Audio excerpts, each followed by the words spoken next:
Alrighty. Hey, thanks everybody for joining us today. Jake Gill, Live Music Nation Podcast Festival Edition. Today we're with Michael. Is it Haas? Haas, that's correct. Michael, thanks for joining us. You're with Oktoberfest in Miami, Florida.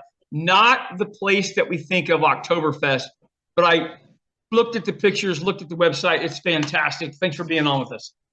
Yeah, no problem. So it's actually run by the German American Society in Hollywood, Florida. So, but I happen to live in Miami. Perfect. Okay, give us a little background on you, where you grew up. Talk a little bit about your family and your career. Sure. So my name is Michael Haas. I'm 39 years old. I grew up in Fort Lauderdale, Florida, and I'm German American. I work in information technology. Attended college at Florida Atlantic University in Boca Raton, Florida. I grew up attending events at the German American Society in Hollywood and participated in a children's choir. My grandfather was very involved in that organization when I was a kid. He was the president for a few years there and a board member and trustee for many other years. I got involved in the club after my dad passed away in 2011 as a means to reconnect with my roots and with my grandparents. I first became a director there and then a vice president where I managed the bar. Currently, I am the president of the organization, and I have been for the last about 3.5 years or so. Fantastic. Michael, for you, what is this festival? What is this culture that you have there? What's the important to you personally? So for me, well, it's an Oktoberfest event, so it's very similar to the Oktoberfest that happens in Bavaria. But for me, it's about the history and connecting with the culture and providing a place where other people can come and experience that culture as well. Talk about the impact that this has on your community. Yeah, so it provides, like I said, it provides a place for people to come together and experience German culture. I get a lot of people who come in off the street that have lived in Hollywood their entire lives. They don't even know that the place exists. But they hear about us on Facebook, through our sponsored posts, and they'll say, "Wow, this place is incredible." And we also rent out the venue. So we've done a lot of birthday parties, retirement parties. We've done repasses. I mean, we just recently hosted a local cricket league as well for their awards banquet. So it's not just about German American. It's providing a gathering place for the community.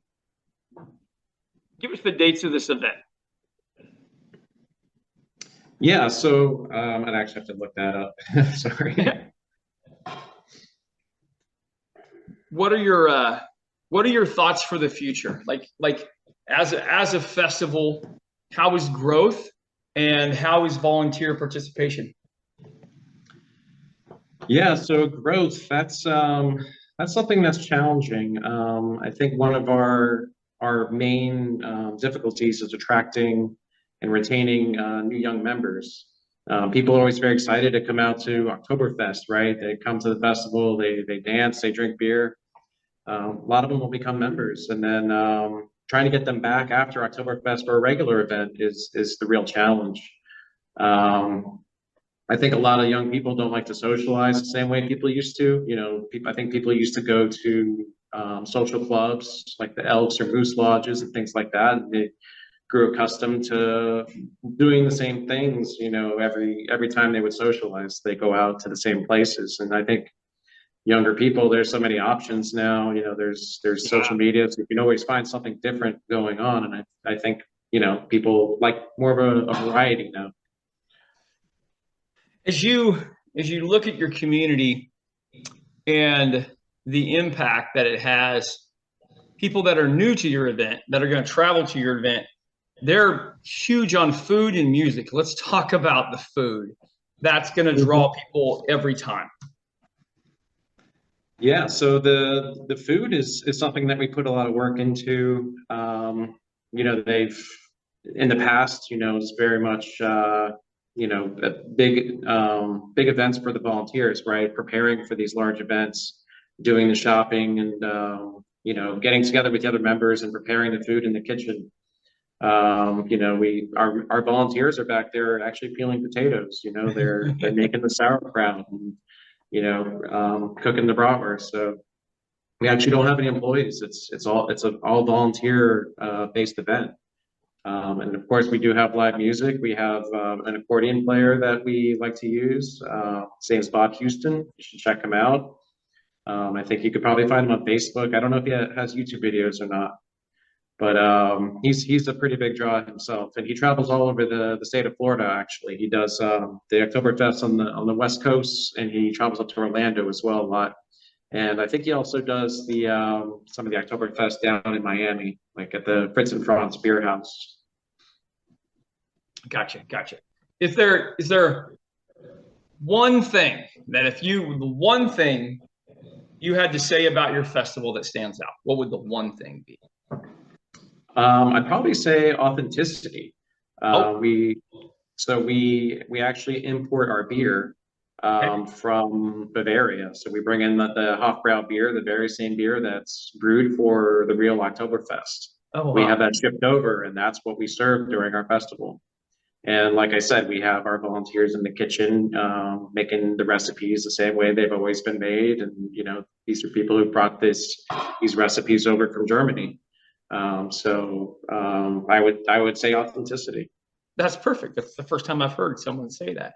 I love that. Okay, a couple of fun questions. I'm in live music and live entertainment. I always like to survey the nation. As a personal taste, what is the best concert you've ever seen? For me, so my favorite band is Rush. Okay. So I went I traveled over to Tampa when they came in 2015, and it was on May 23rd of that year. And the reason why I recall the date is because they have a song called Lakeside Park, and they talk about people gathering on May 23rd to watch a fireworks display, which is a live performance of sorts. And it was the last show before the drummer, Neil Peart, passed away. And all the fans kind of had a feeling that it was going to be their last tour. Nobody really, the band wasn't saying that, but everybody just kind of had a feeling. Yep. And then, of course, they announced in 2020 that he had passed away from glioblastoma, brain cancer. But the band knew at that time, and there were rumors, but nobody knew. But I'm really glad I went over there to see that show. It was absolutely incredible. All right. Well, second question I would ask you: dead or alive, you could see one musical act. Who would you see? If I could see, like anywhere or at our venue? Yep. Anywhere. Anywhere. Well, I'm probably going to go with an act that I'm not able to see anymore. Probably Led Zeppelin. I grew up on them. My dad got me into them when I was young. Just love their music. I think they inspired Rush a little bit too. People said that they sounded a little bit like Zeppelin at the time. But if you ask me about Dead or Alive for our venue, I think I'd go with the German singer Nina.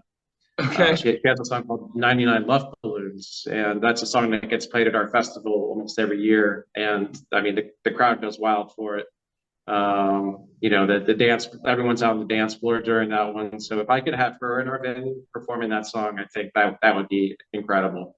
That would be perfect. That'd be perfect. Michael, how do people find out more about your festival and the other activities the German American Society has going on there? Sure. So you could find us on Facebook. Just search for German American Club Hollywood, Florida. We're at German American Club Hollywood. I think it's .com.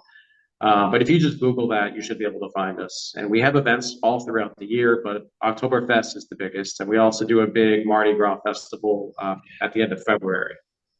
Perfect. Michael, thank you so much for being on with us. I appreciate it. No problem. Thanks for having me on. You're welcome. I will send you. Well, baby, I'm on it with a bottle